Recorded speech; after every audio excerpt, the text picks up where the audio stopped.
طغیان سرود احمد ظاهر. مؤلف قوت دولت. طغیان سرود زرهی خنده و آه است، لبریز کند از غم و شادی دل ما را. در تن بدمد لذت احساس محبت، بر ما بچشاند سر انگشتی نواساز. یک بار دیگر طمع غم و شادی رفته، شیرینی و تلخی کفی خاطره ها را. بر ناله قومی بی جهت قدرت تندر، آید چو سرود زیرهی نعره و فریاد. با زیر و بمش حشم خلایق بخروشد، هم پا بکند پیر و جوان را برهی داد. در بزم به پا جمله بخیزانیده بر رقص، نیروی فسونکاری دف و صوت و ترانه. با قامتی پیچان بکشد رقص کنان سر، هر تن ز شررخانه دل همچو زبانه.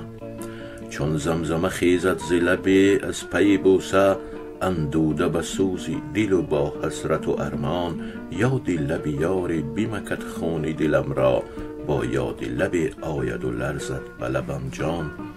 او کیست به آواز خوشش از سر فریاد، افشا کند آه دلی رنجیده ما را. او کیست که با نغمه آهنگ سرآید، دل شادی در خنده نغنجیده ما را. بلبل شورانگیز. مؤلف محترم حاتم. سرودی تو ز دل خیزد، نشیند باز بر دلها. چو امواج خروشان می کشد خود را ز ساحل ها. تو گرچه در بهار عاشقی دیگر نمی رویی، گل آوازت عمری سر برآرد از گلی دلها. به اعجاز نوین برخیز، شور بلبلان انگیز. بیفزا عشق عاشق ها و بگشا عقل عاقل ها. به یاد لحن تو رفت اشک چشمی بلبلان بر خاک، به امید هوایت سرکشیده لاله دلها. سرودی تو که بر حق سحر دستان مسیحا کرد، به نیروی نوای تو ز جا خیزند بسمل ها. به فریادی تو گلها از کناری سنگ می رویند، به اعجاز نوای تو ملک گردند عزازل ها. چو هرزه بوده قصد قاتلان کور و کر با تو، صدای تو به هر روزی کشد 100 بار قاتل ها. به تنهایی تو با مایی، به جمع محفل آرایی. فضای شور و آشوبی دمی سوری سرافل ها. تو را گر لحظه برد از ما ولیکن زنده ای وقتی، هدایت می نمایی سوی منزل بار محمل ها. و پیش تو سجود آرد همه ایمان و مذهب ها، به نام تو به هم گشته همه قوم و قبایل ها. زدایی زنگ خاطرها، ربایی سکته دل ها. نمایی راه ممکن ها، کشایی بند مشکل ها. تو بودی شور بلبل ها، تو بودی عاشقی گل ها. فروزی آتشی دل ها، تو سوزی شمع محفل ها. فغان خلقی که احمد ظاهر را آفریده. مؤلف فرزانه.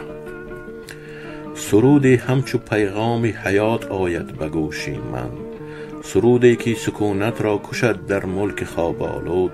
سرودی که خداوندش سکوتی جاودان دارد، مگر خیزد نوا از گور و از لبهای گل اندود. ایا مرغ شباویز وطن با خون پاکی تو، کدامین تیغ زنگت شست و تو تا دنیاست خونین ماند. سرودی آخرینت اشک باران بود و چون بشنید، کدامین قاتل را دل درونی سینه سنگین ماند. نمیدانم ولی گاهی که آوای تو می خیزد، فرو خواهد شدن قاتل ز اوج نغمه های تو. تو یکتا بودی و خون هزاران قاتلت اکنون برابر نیست ای داد خدا با خونبهای تو.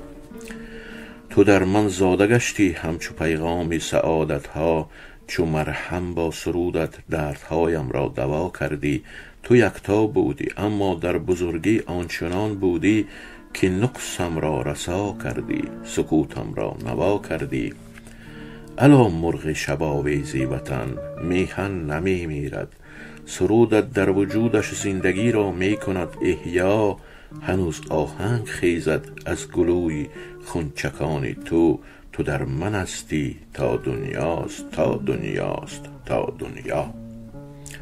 هماهنگی باران، پنجه های بلورونی باران در تنی شیشه لغزشی دارد. شاید این لحظه در سری گور چشم گردوی سریشک می بارد. آغوشی سبزی خانم این دم پر بود از ترانه ظاهر. آه باران، ز صوت تو شیواست شیوه جاودانه ظاهر. ما که پرونده یک آهنگیم، نه خموشیم و نه خروشان. صوت ظاهر بباید اندر دل تا دمد خون گرم و جوشان.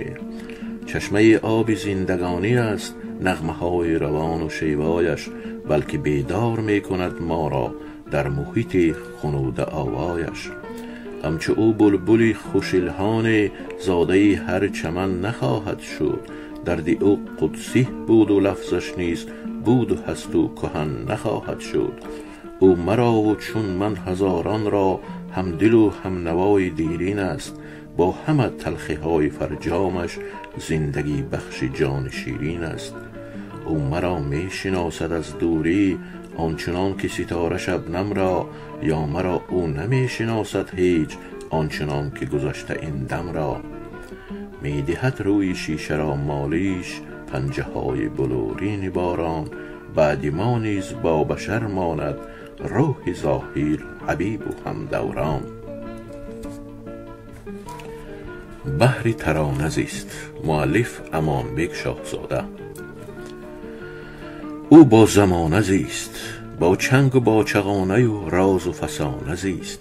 از بحر خویش نه بحر ترانه زیست. خورشید دلپذیر صحرای برفگیر. یک شاهدی ترانه ارمان او بودند، با این بزرگی پاره از جان او بودند. در لحن او ترانه پیمان عاشقان، در روح او روانه دریای بیکران. وصفی نگار گلدهنی چون پری نمود، شیرین تری به لحن خود حرفی دری نمود. مثل عقاب تیز سرودش پریده بود، تا کوه تیربند نوایش رسیده بود. نیمی زمین و نیمی زمانه با شوق و شور، ساز ورا چو ساز دل آگه شنیده بود. چون ابر نوبهار که خود نو همی نمود، بر گوش جمله سبزه و گل ناله می نمود. در روز مرگ او نیمی زمین و نیمی زمان گریه می نمود.